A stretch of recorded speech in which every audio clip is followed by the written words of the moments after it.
Donc commençons tout d'abord. Si vous me posez la question pourquoi ce cours? Donc vous avez vu qu'en introduction, j'ai essayé de répondre aux deux principaux éléments qui m'ont poussé à réaliser ce cours. Mais de manière beaucoup plus détaillée, c'est ce qu'il faut savoir que le Coran est fondamental dans la vie d'un musulman. Le Coran est fondamental, mais également la compréhension que le musulman doit avoir du texte coranique. Et comme vous pouvez voir en bas, j'ai mentionné un terme technique qu'on appelle les sciences-outils. Vous allez voir pourquoi j'ai écrit cela. Pour un musulman, le Coran représente la parole de Dieu. Et quand on dit la parole de Dieu, c'est-à-dire un être qui est totalement différent de la créature.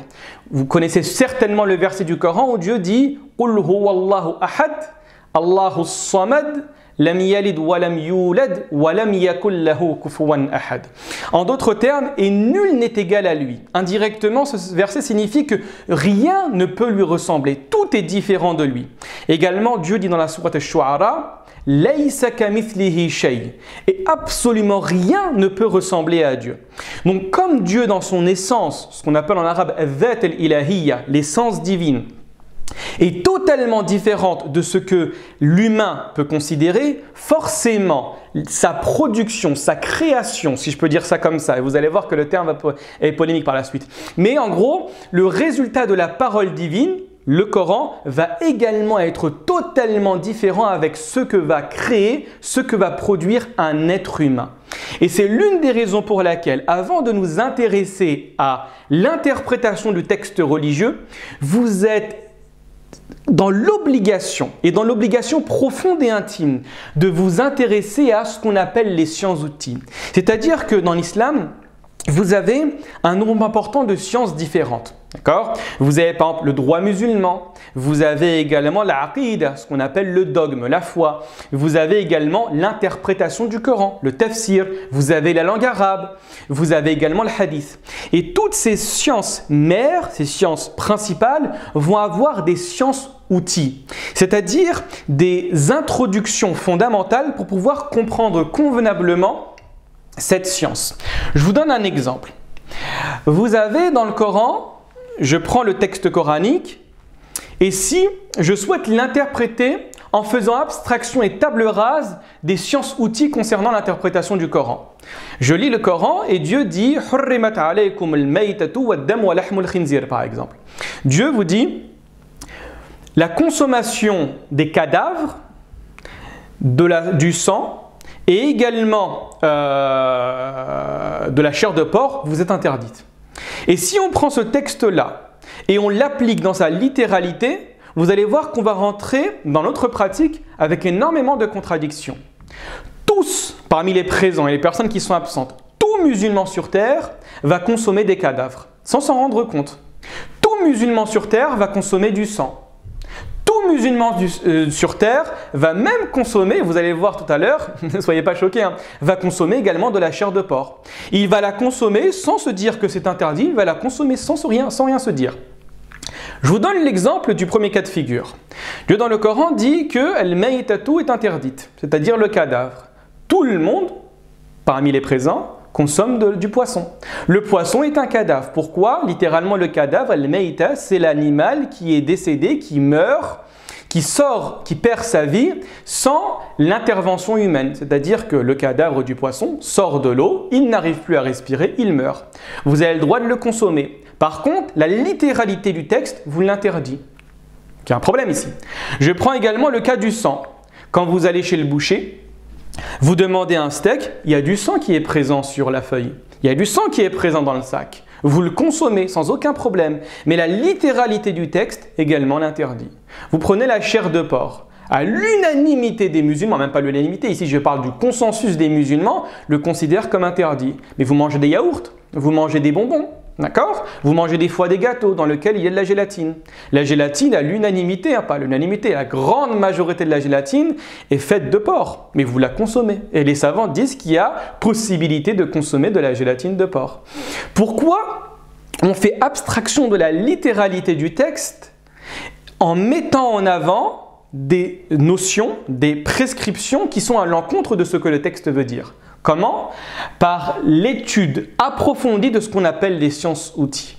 C'est-à-dire un nombre important de règles qui vont nous permettre de comprendre le texte de manière beaucoup plus profonde. Vous avez ça dans le droit musulman, mais vous avez également cela dans le hadith, dans la science du hadith, où lorsque vous voulez savoir si le texte est bon ou est mauvais, vous allez devoir apprendre ce qu'on appelle en arabe mustalahul hadith, c'est-à-dire la terminologie du hadith. Vous avez tous certainement déjà entendu le terme de un hadith faible, un hadith bon, hadith hasan, hadith da'if. Vous avez également sûrement entendu un hadith authentique, un hadith sahih.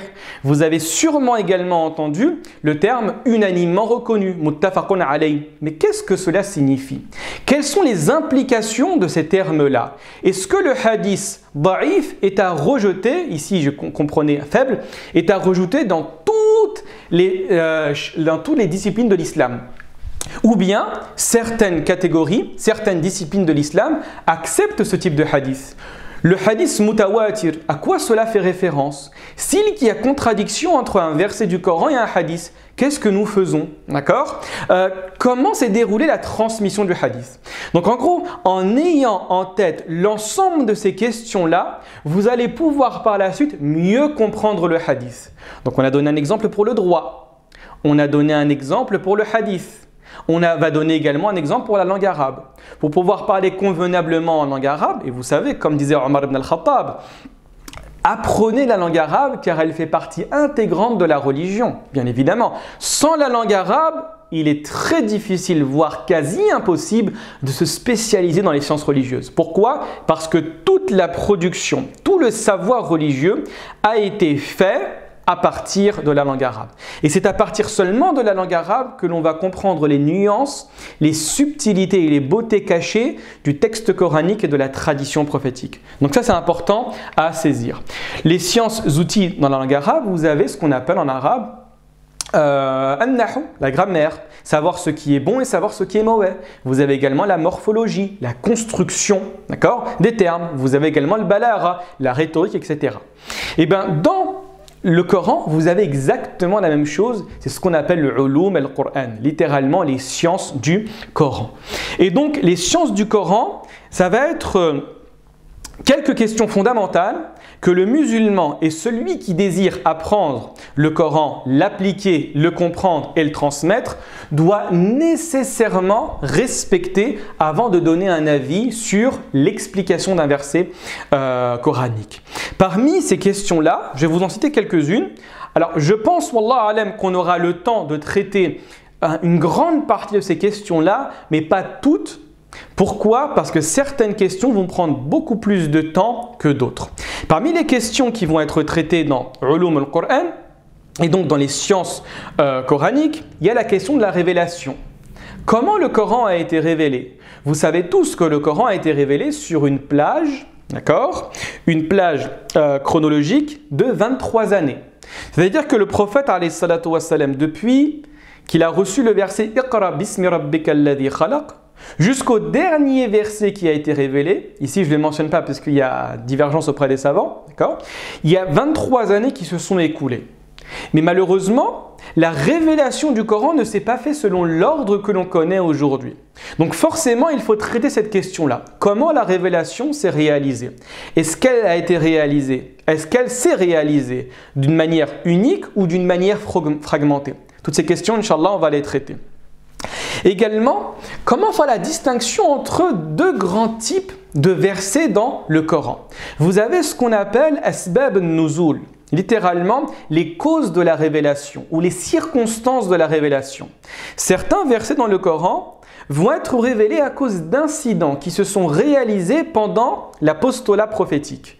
Une personne tue quelqu'un, une personne dit une chose, une personne interagit avec le prophète d'une manière, le verset va être révélé. Et donc ces versets-là qu'on va appeler les versets qui vont avoir une circonstance de révélation, vont être mis en opposition avec des versets qui ne vont pas avoir de circonstances de révélation. Et vous allez voir qu'à travers l'étude de ces versets-là, on va comprendre davantage ce que Dieu a voulu dire dans ce verset-là, dans ce texte-là. Je vous donne un exemple tout simple. C'est les versets que j'ai récités il y a quelques instants. Quand Dieu dit « Qul huwallahu ahad », dit c'est Dieu, lui, l'unique. Allahu samad. Dieu, on pourrait traduire ici l'inébranlable. Lam yalid wa lam yulad, qui n'a pas engendré et qui n'a pas été engendré, wa lam yakul lahu kufuwan ahad, et que personne n'est en mesure d'égaler. Remarquez bien, l'ensemble de ces versets-là parlent uniquement du divin. En aucun cas elle parle de la prophétie du prophète alayhi salatu wassalam. En aucun cas elle parle de quelques désobéissances que le Coran mentionne. Non. Cette sourate-là parle exclusivement de Dieu. Pourquoi? Parce que c'est la résultante, d'une demande accrue des associateurs à l'époque du prophète alayhi salatu wassalam. Ces derniers voulaient savoir, mais qui est le Dieu de Mohammed? Est-ce que c'est un Dieu qui est fait d'or? Est-ce que c'est un Dieu qui est fait de diamants? Est-ce que c'est un Dieu qui est fait d'argent? Dieu a révélé la sourate où il va parler que de son être. Qui est véritablement Dieu dans son essence? Et Dieu révèle 4 versets qui vont être compris par la majorité des musulmans comme le tiers du Coran, c'est-à-dire le socle fondamental pour pouvoir comprendre l'essence divine et donc graviter autour de ce qu'on appelle l'aqid. D'accord? Donc en comprenant les circonstances de la révélation, on va être plus à même à comprendre la signification profonde des versets du Coran. Je vous ai donné un exemple et vous avez des centaines, voire des milliers d'exemples qui rentrent dans ce cas de figure. Également, vous avez une distinction profonde à faire entre les versets mécois et les versets médinois. Pourquoi les savants de l'islam ont fait une distinction entre ce qui a été révélé avant la hijra et ce qui a été révélé après la hijra? Vous allez voir qu'on va expliquer à quoi fait référence le verset médinois et à quoi fait référence le verset mécois. Et par la suite, on va essayer de comprendre la logique coranique concernant la législation. De quoi tu dois parler en tant que musulman quand tu es dans un environnement qui est proche de ta philosophie de vie et de quoi tu dois parler quand tu es dans un environnement qui est totalement différent. Différent dans la manière de comprendre la vie, différent dans la manière de s'exprimer, dans la manière de manifester sa religiosité, dans sa manière tout simplement de vivre sa vie. Et vous allez voir que le Coran mécois va être différent du Coran médinois. Chacun va avoir ses spécificités et c'est à partir de ces spécificités-là, nous, dans un domaine, dans un environnement qui n'est pas musulman, que nous devons prendre ces spécificités-là et les appliquer par la suite. Ensuite, une question fondamentale et principalement aujourd'hui. Aujourd'hui, l'une des questions qui va être mise en avant par ce qu'on va appeler les orientalistes, ce qu'on appelle en arabe al-mustashriqun, littéralement. Alors c'est un petit peu délicat de mentionner cette question-là de manière trop rapide. C'est l'ensemble des chercheurs occidentaux qui vont s'intéresser à la question de l'islam sans forcément fréquenter ces derniers. D'accord? Pour faire court.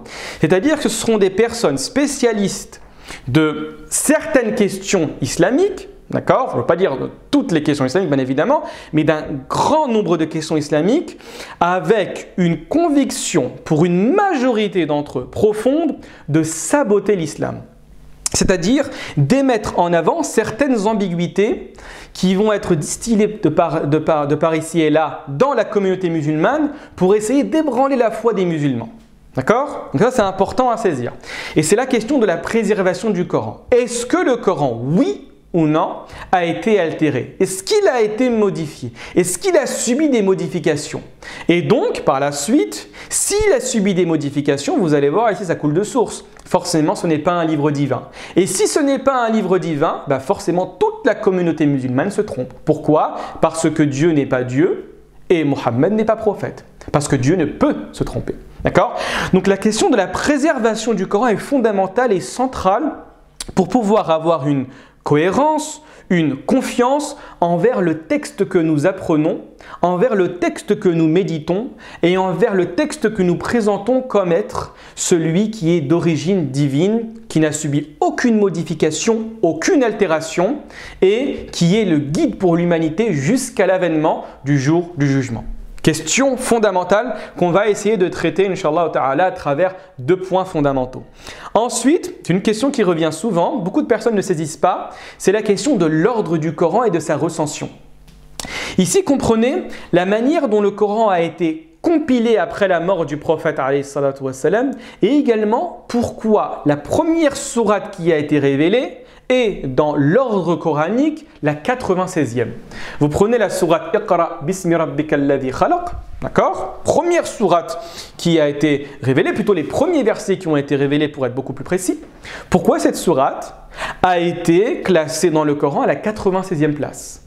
La Fatiha n'est pas la première sourate qui a été révélée, mais pourquoi on la trouve en première place dans le corpus coranique? Ce sont des questions qu'il faudra traiter pour pouvoir comprendre la logique coranique et indirectement répondre à une question fondamentale et se dire que Dieu est totalement différent de ses créatures.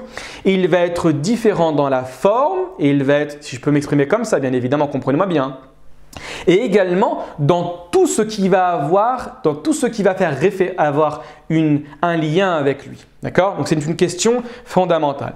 Ensuite, bien évidemment, on va s'intéresser à la question des différentes lectures. D'accord? Ce qu'on appelle en arabe al-qira'at.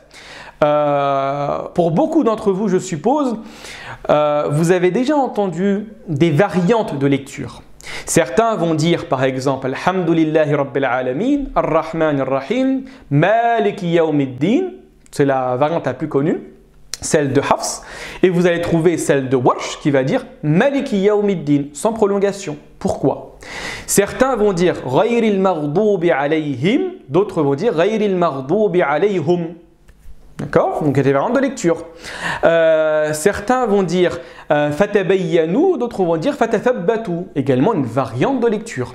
Donc cette question-là est fondamentale. Et quand je vous dis fondamentale, pourquoi? Parce que beaucoup d'orientalistes et beaucoup de personnes qui ne souhaitent pas voir les musulmans retourner vers la compréhension de leur Coran, la compréhension de leur religion, ce sont des questions qui vont être mises en avant. En disant, mais regarde, tu dis que le Coran n'a pas été altéré, mais pourquoi le prophète alayhi salatu wassalam a dit que le Coran pouvait être lu de différentes manières?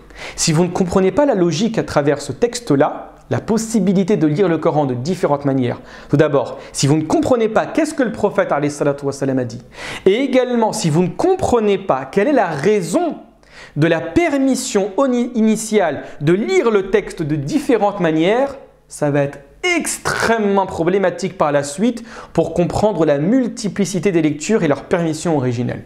C'est la raison pour laquelle on va s'intéresser au hadith fondateur, d'accord, sur l'Ahruf al-Sab'a, les 7 lectures, et également interpréter et expliquer ce qu'on va appeler par la suite Al-Mushaf al-Uthmani, d'accord, le texte osmanien, d'accord. Pourquoi Uthman ibn Affan, le 3e calife de l'islam, a résumé l'ensemble du Coran, ou plutôt a unifié la lecture du Coran et mis en suspens une permission originelle approuvée par le prophète de l'islam alayhi salatu wassalam. C'est une question fondamentale sur laquelle on va essayer de passer quelques temps. Ensuite, une des questions sur lesquelles on va s'arrêter, Inch'Allah ta'ala, c'est la question bien évidemment de l'abrogation, ce qu'on appelle un-nasr. Indirectement, c'est dire que dans le Coran, pas la tradition prophétique. La tradition prophétique est une question qui va être traitée dans les sciences du hadith, là dans les sciences du Coran. Mais moi je vous parle principalement dans le Coran. Est-ce que vous avez des versets qui continuent à être récités mais qui n'ont plus d'effet juridique? Et inversement, est-ce que vous avez des prescriptions juridiques mais le verset, soit il n'est plus mentionné clairement dans le Coran, d'accord, ou soit il a été élevé, supprimé, mais c'est à travers un verset coranique qu'on a connu la présence de ce verset-là. Chose un petit peu technique, question délicate qu'on va essayer de traiter, Inch'Allah ta'ala. Je vais essayer de vous donner l'avis de la majorité des savants. Wallahu a'lam, par la suite, je vais essayer de vous donner l'avis que je considère, avec mon humble avis, comme le plus proche de la mentalité du Coran. Parce que la question de l'abrogation va satisfaire une certaine catégorie de musulmans qui vont considérer que le texte coranique est à sélectionner. Si je ne comprends pas la logique de la prescription de ce verset-là, je vais sortir la carte de l'abrogation et dire que ce verset n'a plus d'effet juridique, je continue à le lire pour la bénédiction divine et la récolte de hasanat, mais juridiquement, il n'aura plus d'effet. Là, c'est extrêmement problématique. Je pense que certaines personnes vont être d'accord avec moi sur cette question-là. On va traiter cette question-là, Inch'Allah, de manière profonde. Et enfin, on va également, je pense qu'on terminera sur ça, Inch'Allah ta'ala, c'est les règles d'interprétation du Coran. Les règles, excusez-moi, d'interprétation du Coran.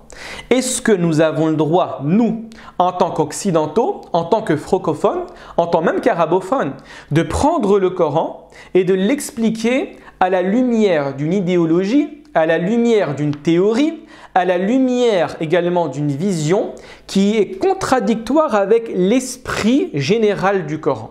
Ce que font malheureusement certaines personnes aujourd'hui.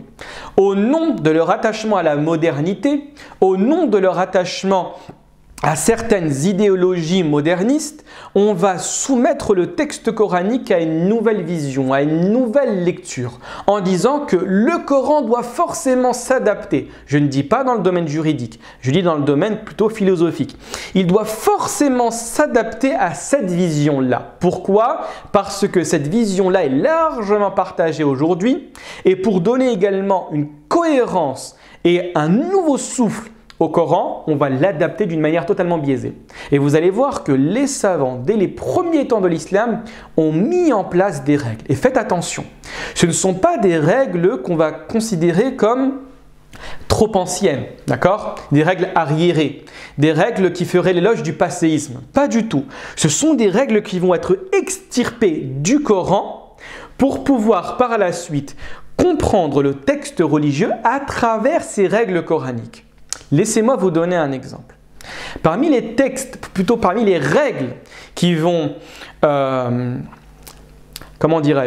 qui vont contrôler l'explication du Coran et son interprétation, il y a le fait de considérer que ce qui a été mentionné de manière générale dans un verset doit forcément être mentionné de manière détaillée dans un autre. Souvenez-vous tout à l'heure quand je vous ai dit que toute personne, tout musulman sur terre consomme du sang. Quand vous achetez un steak, quand vous mangez de la viande hachée, quand vous mangez même un steak tartare, il y a forcément du sang qui persiste. Il y a forcément des résidus de sang. Vous ne pouvez pas vous débarrasser de l'ensemble du sang, à l'exception si vous mangez kasher. Là, c'est autre chose.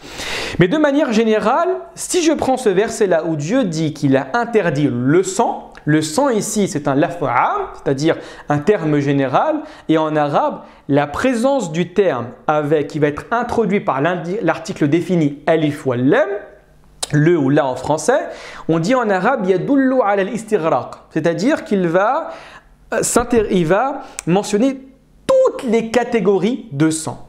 Quand Dieu dit qu'il a interdit le sang, c'est-à-dire tous les différents types de sang sont interdits. Le problème, c'est quoi? C'est que quand je poursuis la lecture du verset coranique et du texte coranique et des versets coraniques, je me rends compte que Dieu va interdire non pas le sang dans un autre verset, mais il va interdire dam al-masfouh. Et dam al-masfouh, c'est quoi? C'est le sang qui jaillit en grande quantité. C'est le sang au moment de la mise à mort de l'animal qui va jaillir. C'est ce sang qui est interdit. Donc ce que vous allez trouver mentionné de manière résumé dans un verset va forcément être expliqué de manière plus détaillée dans un autre verset. S'il n'est pas expliqué, alors il faudra le comprendre dans sa généralité. S'il est expliqué, alors à ce moment-là, il faudra comprendre le verset, non pas à travers la généralité, mais à travers le terme particulier qui a été précis. Donc c'est l'une des règles que les savants mettent en évidence dans l'explication du Coran. Et vous allez voir qu'il n'y en a pas qu'une, il y en a des dizaines voire des centaines. Et c'est dès lors que le musulman est principalement le spécialiste du commentaire du Coran, l'exégète, va connaître ces règles-là, il va pouvoir dire ce qui va être bon au niveau de l'interprétation et ce qui va être réfutable. Et vous allez voir, ce qui est réfutable est peu et ce qui est acceptable et nombreux. Pourquoi? Parce que par essence, et on verra ça plus tard, Inch'Allah ta'ala, le Coran est, comme disait Ali ibn Abi Talib, hammal awjuh, c'est-à-dire qu'il accepte une multiplicité d'interprétations. Donc tant que l'interprétation est cohérente avec la langue arabe, elle respecte la quasi-majorité des règles, bien évidemment. À ce moment-là, Même s'il y a divergence sur l'interprétation, nous allons accepter l'interprétation divergente à la condition que ça ne va pas venir contredire les termes clairs, les règles fondamentales du Coran. D'accord? Donc ça c'est important et c'est rapidement le programme que nous allons avoir tout au long de ces cours, Inch'Allah. La deuxième des choses, et je vois qu'il reste qu'une dizaine de minutes, on va essayer d'avancer un peu plus rapidement, c'est le Coran comme source de droit principale. Et ça c'est fondamental à saisir. Lorsque vous vous intéressez, Inch'Allah ta'ala, aux sciences religieuse, vous allez voir que l'une des premières questions que vous allez traiter dans deux matières fondamentales, c'est l'aqidah, la foi, la croyance, et également le droit, d'accord, le halal et le haram de manière générale. Vous allez voir que la principale source de droit, c'est le Coran. Même la tradition prophétique, ce qu'on appelle la sunna, ne va pas être légitime si le Coran ne lui avait pas donné son autorisation.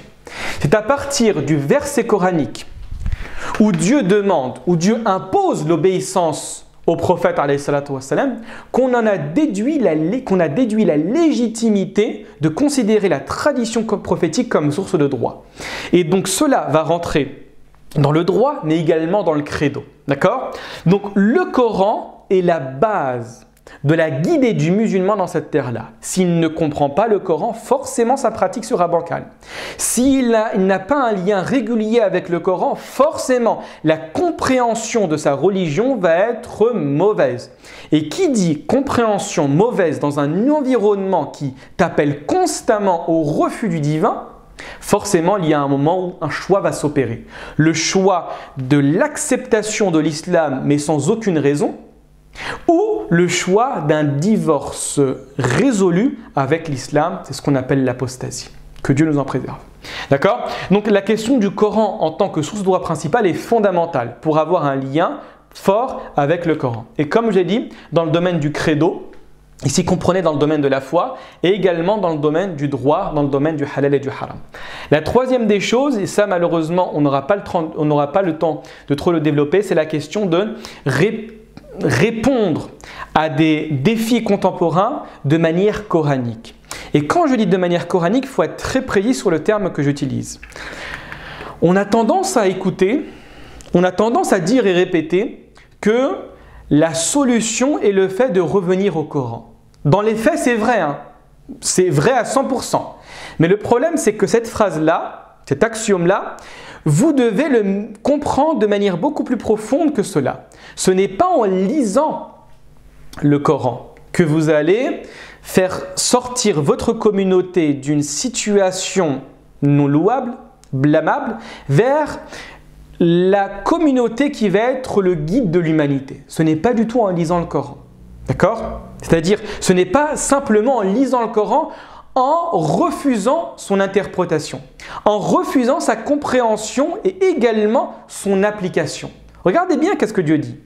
Dans le Coran, Dieu dit « Kuntum khayra ummatin ukhrijat linnas » Vous êtes la meilleure communauté que nous avons fait surgir pour les gens. « Ta'muruna bil ma'ruf wa tanhawna 'anil munkar wa tu'minuna billah » Vous imposez le bien, vous interdisez le mal et vous croyez en Dieu.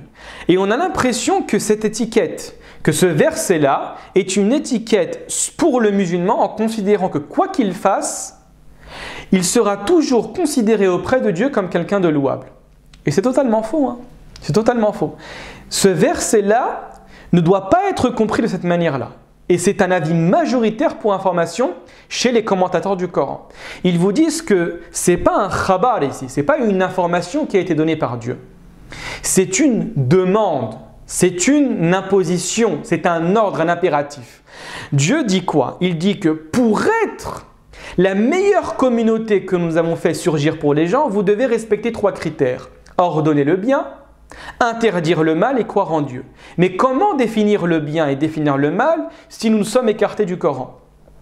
Comment comprendre ce qui est bon et mauvais? Comment comprendre ce qui est acceptable ou réfutable si notre attache avec le Coran est bancale? Si notre attache avec le Coran est aux oubliettes? Comment agir de cette manière-là? Et en plus de cela, Dieu met une 3e condition, à savoir, et vous croyez en Dieu. Et Dieu a dit ici, pas croire en un Dieu, il a dit croire en Dieu. Et comment connaître Dieu? En faisant abstraction une nouvelle fois en refusant et en tournant le dos au texte coranique où Dieu se définit. Donc, la condition sine qua non pour pouvoir être la meilleure communauté, c'est de faire en sorte d'être attaché de manière intense avec le texte coranique. Donc ça, c'est une question fondamentale.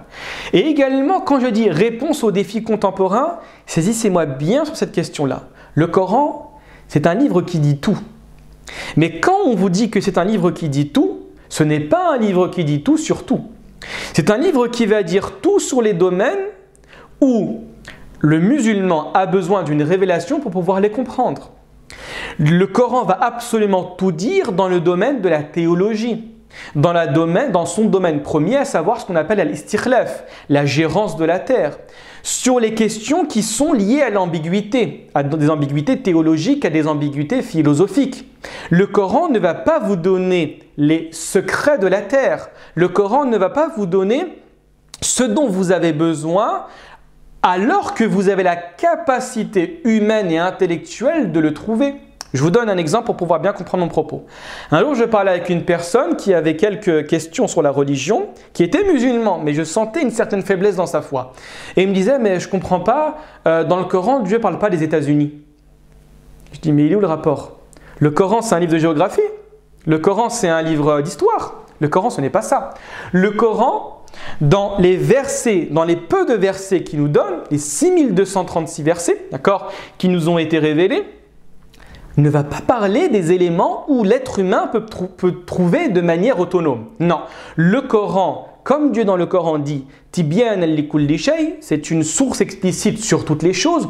Indirectement, il y a une ellipse ici, une omission dont vous avez besoin et dont vous ne pouvez comprendre sans la révélation. Comment tu peux comprendre Dieu si ce n'est à travers la révélation? Comment tu peux comprendre le mal, non pas dans sa majorité, mais sur certains éléments qui sont entre le bien et le mal, sans l'appui, sans l'aide divine? Comment connaître le paradis, connaître l'enfer, connaître les histoires des générations précédées sans l'appui divin à travers la révélation du Coran? Donc ici, en fait, pour comprendre et pouvoir proposer des réponses adéquates aux défis contemporains, le musulman doit s'abreuver d'une compréhension, d'une mentalité coranique qui va le pousser par la suite à pouvoir travailler, retrousser les manches, suer et proposer quelque chose à la lumière du Coran. Ce n'est pas parce que le Coran dit explicitement, c'est parce que le Coran me pousse à agir. Vous avez saisi la nuance? Je pense qu'elle est fondamentale pour pouvoir bien saisir cette question-là, cette raison qui m'a poussé à proposer ce type de cours. Très bien. Il nous reste une petite dizaine de minutes dans lesquelles on va essayer de répondre à deux questions principales. Quelle est la définition du Coran de manière étymologique et de manière technique? Très bien. Commençons sans plus tarder. Bien évidemment, si vous avez des questions, je me ferai un plaisir d'y répondre à la fin, Inch'Allah. Donc, question autour de la nature du Coran. La première des choses, c'est ce qu'on appelle en arabe le ta'rif, la définition. Et vous allez voir cela dans tous les domaines des sciences religieuses. La première des choses que nous faisons quand nous nous attachons à expliquer une notion dans le domaine religieux, c'est de définir. Et la définition se fait constamment à deux niveaux. La définition, ce qu'on appelle le ta'rif al-lughawi, la définition étymologique, et la deuxième, c'est une définition technique, ce qu'on appelle le ta'rif al-istilahi, c'est-à-dire dans le domaine du tafsir, de l'explication du Coran, qu'est-ce que signifie le terme de Coran, mais également dans le domaine étymologique, dans le domaine de la langue, à quoi fait référence le terme de Coran. Donc la première des choses, c'est intéressons-nous à la définition étymologique au niveau de la langue arabe. Sur cette question-là, vous allez trouver trois grands avis auprès des savants. La première des choses, c'est que une grande majorité, voire la quasi-majorité des savants, considèrent que Al-Qur'an signifie en arabe, c'est le masdar du verbe qara'a. Alors, le masdar, je vais expliquer à quoi cela fait référence. Vous avez en islam deux types de noms. En fait, vous en avez beaucoup plus, mais pour être simple. Vous avez le verbe d'un côté et vous avez l'origine de ce verbe-là. À partir de quoi le verbe a été créé? D'où ce verbe trouve son origine? D'où il trouve sa source? C'est la raison pour laquelle on a appelé ça en arabe masdar. Masdar en arabe, c'est la source et l'origine. Vous prenez en arabe akala. Akala, c'est le verbe manger. Vous allez dire al-aklu, c'est le fait de manger, d'accord? Et donc ce sera ça son masdar. Les savants divergent ici pour information, les grammairiens divergent. Ils vont dire que le verbe akala a été pris de la racine al-akl. Vous avez également al-fathu. Al-fathu, c'est le fait d'ouvrir, d'accord? Et ils vont dire à partir de ce mot-là, ils vont extirper, ils vont déduire un verbe, à savoir le verbe fataha. Donc ça, c'est un avis parmi les grammairiens. D'autres vont dire que c'est le contraire. D'autres vont dire que c'est le verbe qui a donné le masdar, ou à savoir le nom. Donc en fait, ici, vous avez le verbe qara'a, littéralement lire, qui va avoir un nom d'action, un masdar, une origine.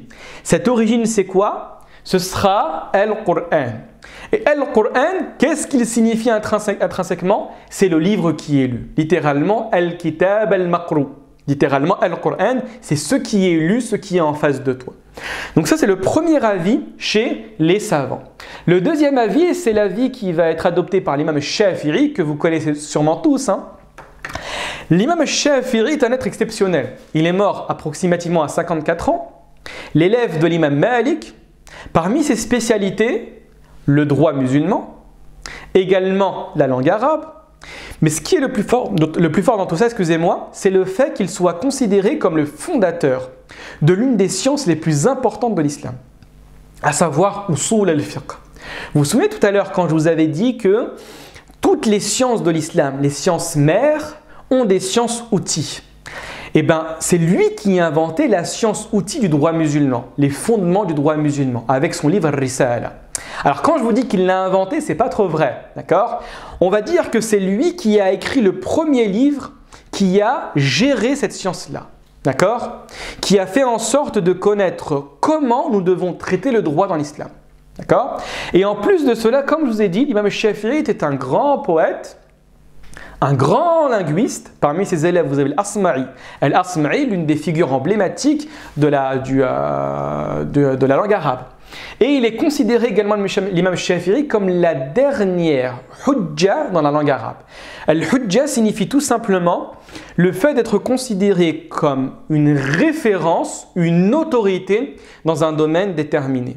Et bien dans la langue arabe, vous allez avoir des sommités. Vous avez par exemple Khalid ibn Ahmad al-Farahidi, vous avez Sibawayhi et vous avez Shafi'i. Shafi'i est mort en 204 de l'Hégire et c'est la dernière référence dans la langue arabe. C'est-à-dire que si lui dit sur une question liée à la langue arabe que ce terme signifie cela, sa parole est prise en considération. D'accord? Sa parole est prise en considération.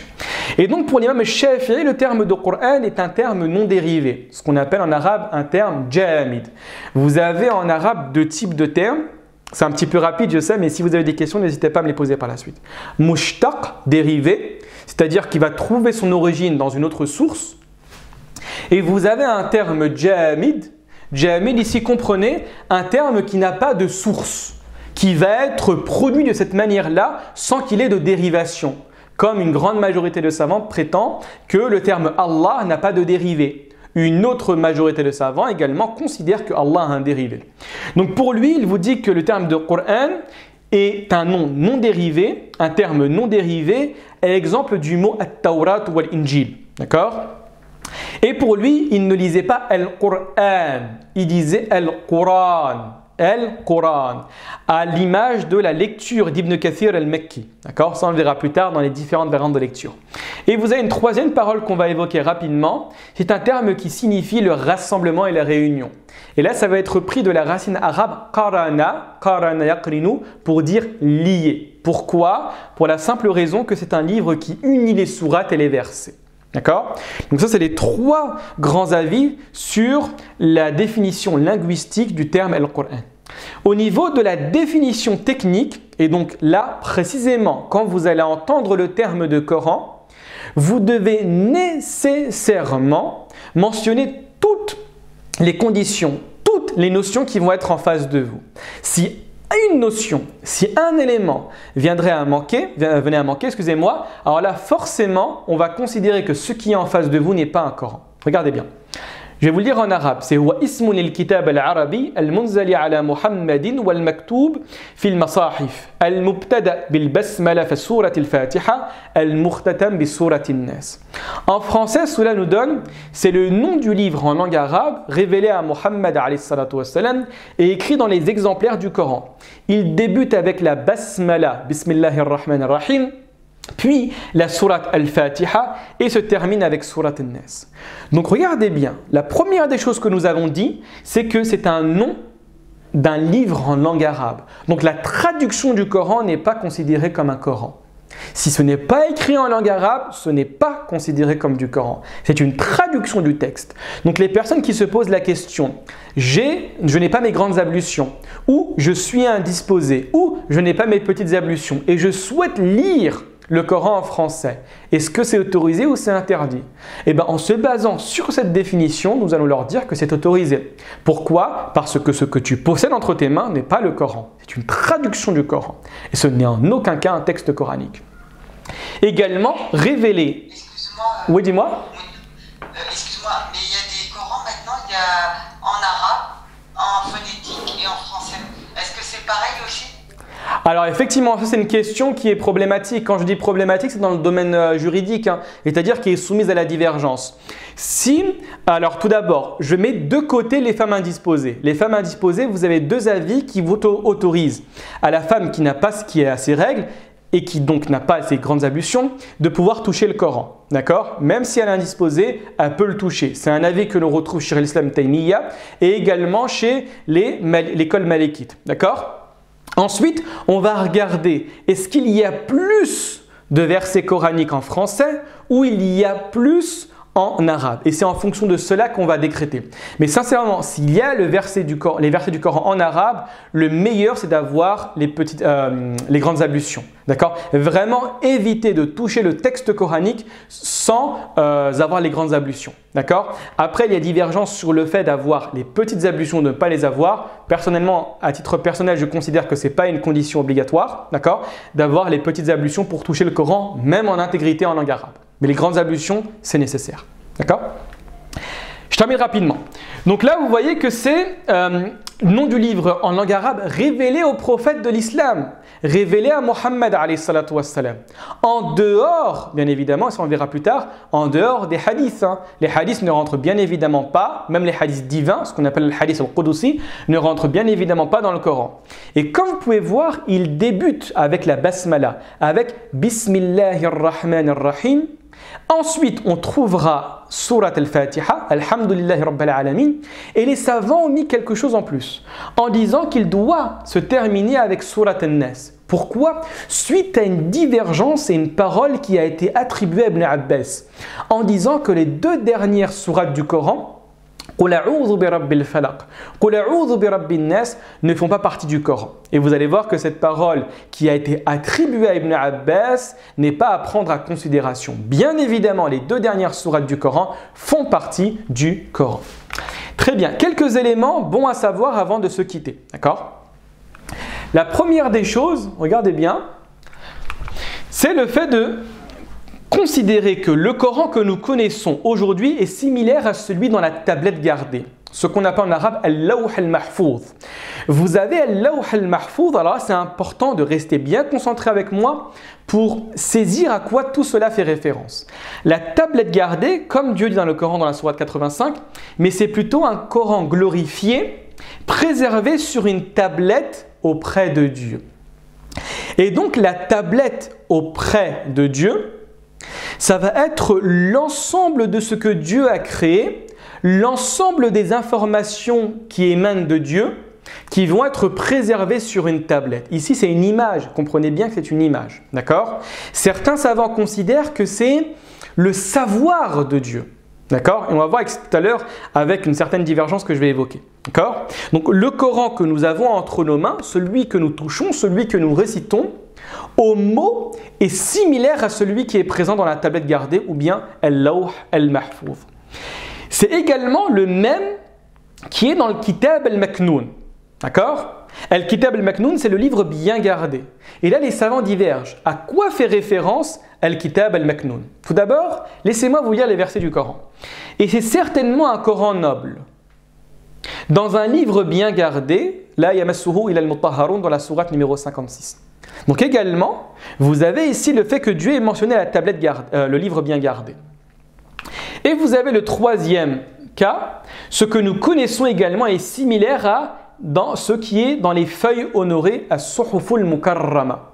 Dieu dans le Coran dit également « N'agis plus ainsi, vraiment ceci est un rappel, quiconque veut donc sans rappel, ici ça parle du Coran, consigné dans les feuilles honorées. » Donc vous voyez qu'il y a trois éléments qui ont été mentionnés. Al-Lawh al-Mahfouz, Al-Kitab al-Maknoun, wa Suhuful Mukarrama. La tablette bien gardée, le livre bien gardé et les feuilles honorées. Pour sortir rapidement de la divergence, vous allez avoir seulement deux éléments. Tout d'abord, Al-Lawh al-Mahfouz, qui est le savoir de Dieu et qui ne changera jamais. Quoi qu'il se passe, il n'y aura aucune modification dans le savoir de Dieu. Par contre, vous avez As-Suhuful Mukarrama, d'accord? Les feuilles honorées que les anges ont entre leurs mains, qu'ils connaissent, qu'ils lisent. Vous avez également Al-Kitab al-Maknoun, le livre bien gardé qui fait également, selon un avis majoritaire de savants, au Suhuful Mukarrama. Et ces éléments-là peuvent changer, peuvent se modifier, peuvent être altérés. C'est la raison pour laquelle le prophète alayhi salatu wassalam dit que rien ne repousse le mal à l'exception de l'invocation.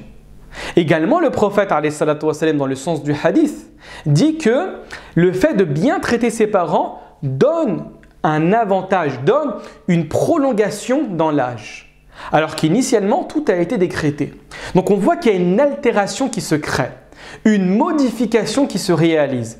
Sur quoi? Sur ce que va posséder entre leurs mains les anges et en aucun cas ce qui va émaner du savoir divin que nul autre en dehors de Dieu connaît. Donc c'est important pour bien comprendre la question de destin dans l'islam. J'avance rapidement avec cette dernière information. Le Coran constitue la parole directe de Dieu dans sa totalité. Et ça, c'est fondamental à saisir et c'est ce qui va marquer un point de friction avec le hadith. Le hadith n'est pas la parole claire dans les termes et dans les termes plutôt du prophète alayhi salatu wassalam. On le verra ça plus tard. Le Coran, au niveau de la signification et au niveau des mots qui ont été utilisés, c'est exactement ce que Dieu a dit au Jibril, qui a ensuite transmis au prophète alayhi salatu wassalam. Regardez le verset en face de vous. Ce Coran-ci, c'est le Seigneur de l'univers qui l'a fait descendre. Et l'Esprit fidèle est descendu avec cela sur ton cœur pour que tu sois du nombre des avertisseurs en une langue arabe très claire. Et donc ici, qu'est-ce qu'on comprend? On comprend que forcément, tout ce qui va être mentionné dans le Coran, c'est exactement le mot qui a été voulu par le divin et forcément, ça va nous conduire à une compréhension du texte coranique qui va être beaucoup plus importante, à savoir se poser la question suivante. Pourquoi Dieu a sélectionné ce mot et il n'a pas sélectionné ce mot? Et c'est la raison pour laquelle vous allez trouver des divergences et des subtilités coraniques, linguistiques et également miraculeuses que nous allons trouver aujourd'hui dans le texte coranique. Mais le hadith n'est pas pareil. Le hadith, les savants ont autorisé à la personne qui maîtrise la langue arabe de rapporter le texte selon le sens. C'est la raison pour laquelle vous allez trouver des fois dans certains hadiths, le prophète alayhi salatu wassalam a dit cela ou un propos ressemblant. Pourquoi? Parce que tu as le droit, si tu gardes le sens du hadith, de le rapporter même avec la langue arabe de manière différente. Le Coran, c'est totalement interdit. Vous devez respecter l'ensemble des termes du Coran comme cela a été mentionné, sans ne jamais modifier un terme. Sauf si vous sortez de la lecture pour arriver dans l'expression ou plutôt pour arriver dans l'interprétation et le commentaire. Très bien. Voilà, on est arrivé à la fin du cours. J'espère qu'il vous a plu, qu'il vous a apporté de nouvelles informations. Et s'il y a des questions…